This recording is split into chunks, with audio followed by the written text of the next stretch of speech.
Dear students, നമ്മുടെ revenue recognition എന്ന ചാപ്റ്ററിന് ഒരു പാർട്ടാണിത്. കൺസ്ട്രക്ഷൻ കോൺട്രാക്റ്റിൽ എങ്ങനെയാണ് റവന്യൂ റെക്കഗ്നൈസ് ചെയ്യുന്നത്.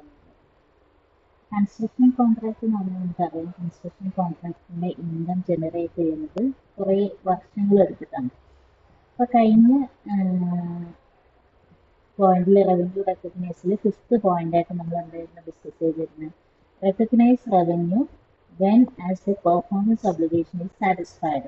The performance obligation, for example, നമ്മൾ പറഞ്ഞ TV ട്രാൻസ്ഫർ ചെയ്ത് കഴിഞ്ഞാൽ അപ്പോൾ തന്നെ കസ്റ്റമർ എടുക്കുന്ന ഇൻകം അല്ലെങ്കിൽ റവന്യൂ ജനറേറ്റ് ചെയ്യും. ചില സമയത്ത് എന്ത് ചെയ്യും, ഓവർ ടൈമിലായിരിക്കും നമുക്ക് എന്ത് ചെയ്യാം, ഇൻകം ജനറേറ്റ് ചെയ്യുന്നത്. ഓവർ ടൈം എന്ന് പറഞ്ഞാൽ നമ്മൾ ഇൻകം ജനറേറ്റ് ചെയ്യുന്നത് മോർ ദാൻ 1 അക്കൗണ്ടിങ് പീരിയഡ് എടുത്തിട്ടാണ് നമ്മൾ എന്ത് ചെയ്യുന്നത്, ഇൻകം ജനറേറ്റ് ചെയ്യുന്നത്. അങ്ങനെ തന്നെയാണ് ഏതിലുള്ളത്, കൺസ്ട്രക്ഷൻ കോൺട്രാക്റ്റിലുള്ളത്. കൺസ്ട്രക്ഷൻ കോൺട്രാക്ട് എന്ന് പറയുമ്പോൾ ഫോർ എക്സാമ്പിൾ ഒരു ബിൽഡിംഗ് ആണ്, അതായത് എസ്റ്റാബ്ലിഷ് ചെയ്യുന്ന ഒരു ബിൽഡിംഗ് കൺസ്ട്രക്ട് ചെയ്യണം. അങ്ങനെ കൺസ്ട്രക്ട് ചെയ്യുന്ന ബിൽഡിംഗ് അറിയാം അത് എത്ര ഇയർ എടുക്കും, മോർ ദാൻ 1 ഇയറിൽ കൂടുതൽ എടുക്കും. ഫോർ എക്സാമ്പിൾ ഒരു ബിൽഡിംഗ് ഒരു 4th ഫ്ലോർ ഉണ്ടെങ്കിൽ ഒരു ഗ്രൗണ്ട് ഫ്ലോർ ആദ്യം ക്ലിയർ ആവും, ദെൻ അങ്ങനെ ഇങ്ങനെ പടിപടിയായിട്ടാണ് അതിൻ്റെ സ്റ്റെപ്സ് ചെയ്യുന്നത്, അത് ക്ലിയർ ആവുന്നത്, അത് കൺസ്ട്രക്ട് ചെയ്യുന്നത്. അപ്പോൾ ബിൽഡിങ്ങിൻ്റെ കൺട്രോള്, ഇപ്പോൾ നമ്മൾ ടി വിയുടെ കൺട്രോൾ അത് ട്രാൻസ്ഫർ ചെയ്യുന്നിടത്തോളം എവിടെയാണ്, കമ്പനിയുടെ കയ്യിലാണ്. അപ്പോൾ എൻ്റെ കമ്പനി ടി വി ആണ് സെൽ ചെയ്യുന്നതെങ്കിൽ ആ ടി വിയുടെ കൺട്രോൾ കസ്റ്റമർ പേ ചെയ്യുന്നവരെ എൻ്റെ കയ്യിലാണ്. പക്ഷെ ബിൽഡിങ്ങിൻ്റെ കൺട്രോൾ എവിടെയായിരിക്കും, ക്ലയൻറ്റിൻ്റെ കയ്യിലായിരിക്കും. അതൊരു പ്രത്യേകത കൂടി ഉണ്ട്. അപ്പോൾ ബിൽഡിങ്ങിൻ്റെ കൺട്രോൾ അല്ലെങ്കിൽ ബിൽഡിങ്ങിൻ്റെ ആ ഓണർഷിപ്പ് മൊത്തം ക്ലയൻറ്റിൻ്റെ കയ്യിലാണ്. അപ്പോൾ ക്ലയൻറ്റ് എന്ത് ചെയ്യുന്നു, ഇങ്ങനെ എമൗണ്ടുകൾ ഇങ്ങനെ തന്നുകൊണ്ടിരിക്കുകയാണ്. അതിൻ്റെ എക്സ്പെൻസസുകളൊക്കെ ആരാണ് തന്നത്, ഈ ഒരു കോൺട്രാക്ടർ ആയിരിക്കും ഉണ്ടായിരിക്കുക. അപ്പോൾ ഒരു കോൺട്രാക്ടർ ആൻഡ് ക്ലയൻറ്റ് റിലേഷൻഷിപ്പാണ് ഇവിടെ ഉണ്ടാവുക. ഇവർ തമ്മിലുള്ള എഗ്രിമെൻ്റ് ആണ് ഉണ്ടാവുക. അപ്പോൾ അതെങ്ങനെയാണ്, the entities performance create or enhances an asset. അപ്പോൾ എൻറ്റിറ്റീസ് പെർഫോമൻസ് എന്നാൽ എന്തായിരുന്നു, create or enhance an asset. ഒരു അസറ്റ് ക്രിയേറ്റ് ചെയ്യുക, ബിൽഡിംഗ് ക്രിയേറ്റ് ചെയ്യുക, അല്ലെങ്കിൽ ബിൽഡിങ്ങിനെ എൻഹാൻസ് ചെയ്യുക. ദാറ്റ് ദ കസ്റ്റമർക്ക് വേണ്ടി customer controls asset is created or enhanced. Customer എന്ത് ചെയ്യുന്നു, അത് കൺട്രോൾ ചെയ്യുന്നു, അല്ലെങ്കിൽ കസ്റ്റമറുടെ കയ്യിലാണ് അതിൻ്റെ ഓണർഷിപ്പ് ഉള്ളത്. അപ്പോൾ കോൺട്രാക്ട് കോസ്റ്റ്, അതിലുള്ളൊരു സംഭവമാണ് കോൺട്രാക്ട് കോസ്റ്റ്. കോൺട്രാക്ട് കോസ്റ്റ് എന്നാൽ ആ ഒരു ബിൽഡിംഗ് മാനുഫാക്ചർ ചെയ്യാനുള്ള കോസ്റ്റ് അല്ലേ, അല്ലെങ്കിൽ ഒരു മെഷീനറി എസ്റ്റാബ്ലിഷ് ചെയ്യുന്നതിനുള്ള cost.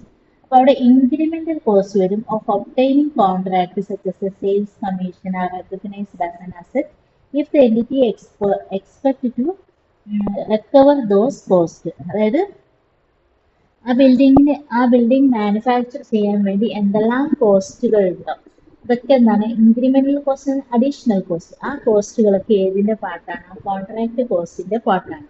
Then cost that would have been regardless of whether the contract was obtained or recognized as an expenses as incurred. അതായത് കോസ്റ്റ് സംഭവത്തിൽ സിമ്പിൾ ആയിട്ട് പറഞ്ഞാൽ ആ കോൺട്രാക്ടിന് വേണ്ടിയിട്ടുള്ള എല്ലാ കോസ്റ്റുകളും ഏതിന്റെ പാർട്ടായിരിക്കും, ഈ കോൺട്രാക്ട് കോസ്റ്റിന്റെ പാർട്ടായിരിക്കും. എക്സാമ്പിൾ ലീഗൽ ഫീസ്, എന്തെങ്കിലും ലീഗലി കുറേ പേപ്പേഴ്സ് വർക്കും കാര്യങ്ങളൊക്കെ ഉണ്ടാവും. അതേപോലെ കുറേ കമ്മീഷൻസ് പേ ചെയ്ത് ഇതൊക്കെ ക്യാപിറ്റലൈസ് ചെയ്ത് ഏതിന്റെ പാർട്ടാക്കും, ബിൽഡിംഗ് മാനുഫാക്ചർ ആണെങ്കിൽ ബിൽഡിങ്ങിന്റെ കോസ്റ്റ് ആയിട്ട് മാറ്റും എന്നാണ് ഇതിൽ പറയുന്നത്. എന്നിട്ട് എങ്ങനെയാണ് മെഷർ ചെയ്യുന്നത്? മെഷർ ചെയ്യാൻ നമുക്കറിയാം, performance obligation satisfied over time. അതായത് ഒരു ബിൽഡിംഗ് ആയിട്ട് കംപ്ലീറ്റ് പണി കഴിയണമെങ്കിൽ അതിന്റെ കസ്റ്റമർ എന്ത് ചെയ്യും, കുറേ വർഷങ്ങൾ എടുക്കും. സ്പാൻ മോർ ദാൻ 1 അക്കൗണ്ടിങ് പീരിയഡിനെയാണ് നമ്മൾ പറയുന്നത് performance obligation satisfied over time എന്ന് പറയുന്നത്. Over time, not a point in time. Over time എന്ന് പറയാൻ കാരണം നമ്മൾ പറഞ്ഞു. ഇനി എങ്ങനെയാണ് അതിൽ റവന്യൂ റെക്കഗ്നൈസ് ചെയ്യുന്നത്, കോസ്റ്റ് എന്താണ്, പിന്നെ ഹൗ മച്ച് വർക്ക് കംപ്ലീറ്റഡ്, ഇങ്ങനത്തെ കാര്യങ്ങളൊക്കെ എങ്ങനെയാണ് കണ്ടുപിടിക്കുക എന്നതാണ്. ഇപ്പോൾ വർക്ക് കംപ്ലീഷന്, ദെൻ കോസ്റ്റ്, റവന്യൂ എങ്ങനെ റെക്കഗ്നൈസ്, ഈ 3-4 കാര്യങ്ങളാണ് നമുക്ക് ഇതിൽ മെയിനായിട്ട് നോക്കാറുള്ളത്. ഇതൊരു എക്സാമ്പിളിലൂടെ നമുക്ക് പഠിക്കാം. ഇനി വർക്ക് കംപ്ലീഷൻ എങ്ങനെയാണെന്നുള്ളത്, വർക്ക് കംപ്ലീറ്റഡ് കാണുന്നതിന് നമുക്കൊരു ഇക്വേഷൻ ആണ്, ഈ 2 ഇക്വേഷൻ. വർക്ക് കംപ്ലീഷൻ കാണുന്നതിന് ഈ 2 ഇക്വേഷൻ ആണ് യൂസ് ചെയ്യുന്നത്. ഒന്ന് ഔട്ട്പുട്ട്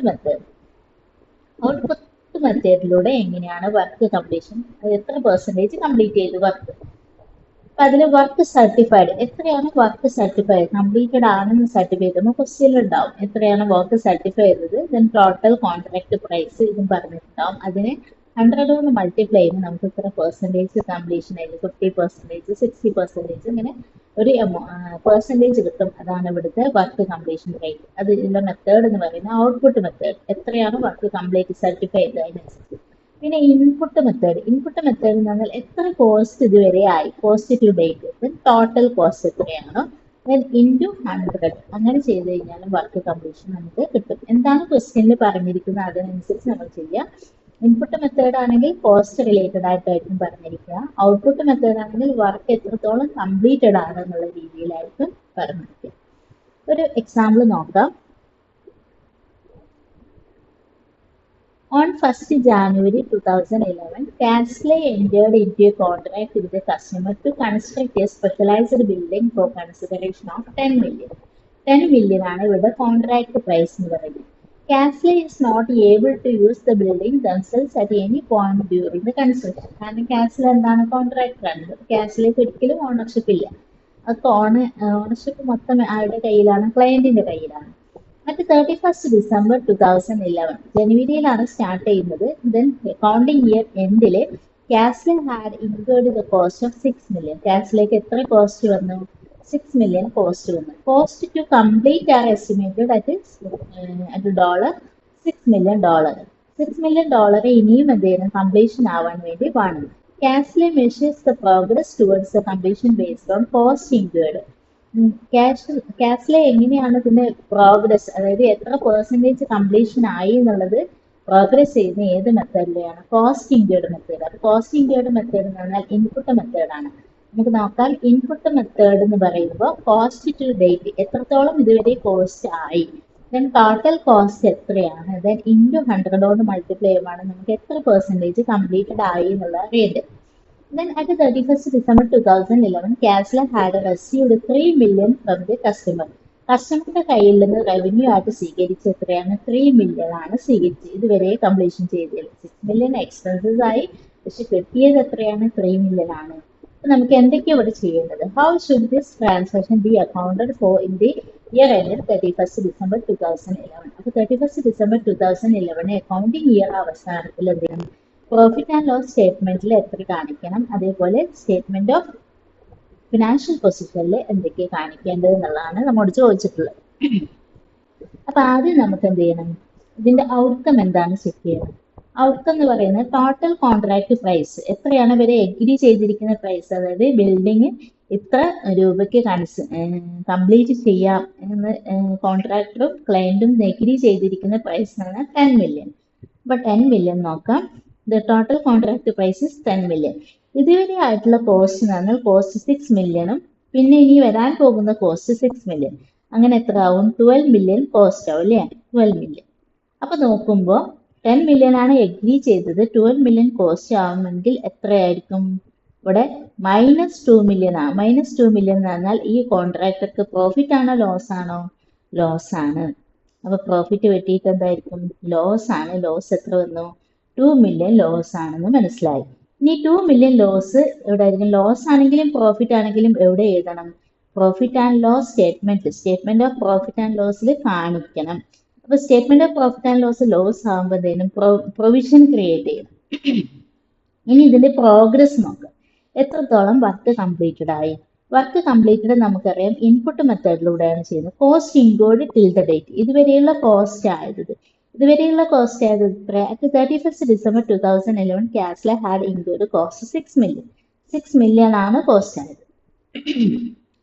അപ്പോൾ 6 million divided by total cost. Completion ആവാൻ വേണ്ടിയിട്ടുള്ള കോസ്റ്റ് എത്രയാണ്? 6 + 6 that is 12 million into 100 that means 50% completed ആയി.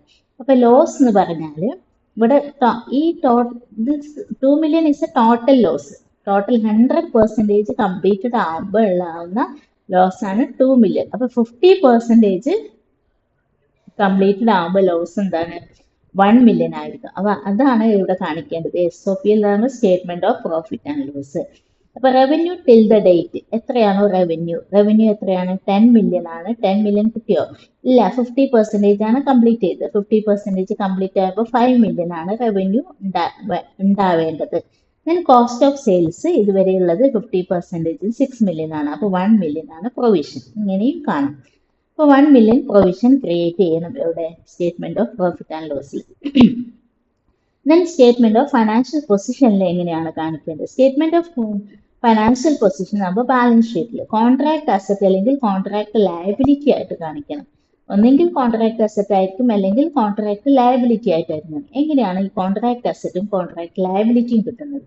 റവന്യൂ ടു ദ ഡേറ്റ് എത്രയായിരിക്കും റവന്യൂ? 10 മില്യൺ ആണ് അവർ തരികയെന്നുള്ള എഗ്രി ചെയ്തിരിക്കുന്നത്. അതിൽ 50% കംപ്ലീറ്റ് ചെയ്തപ്പോൾ അതിന്റെ 50% നമ്മൾ 5 മില്യൺ ആണ് റവന്യൂ. കസ്റ്റമർ പേ ചെയ്തിരിക്കുന്ന ലാസ്റ്റ് പാരഗ്രാഫിൽ പറയുന്നത് Castle measures progress towards completion at 31st December 2011 Castle had received 3 million. ക്യാഷ്ലേക്ക് കിട്ടിയത് എത്രയാണ്? 3 മില്യൺ. 5 മില്യൺ കിട്ടേണ്ടടുത്ത് ഇപ്പോൾ 50% കംപ്ലീറ്റ് ചെയ്ത് കഴിഞ്ഞാൽ 5 മില്യൺ കിട്ടണം. പക്ഷെ കസ്റ്റമർ പേ ചെയ്തിരിക്കുന്നത് എത്രയാണ്? 3 മില്യൺ.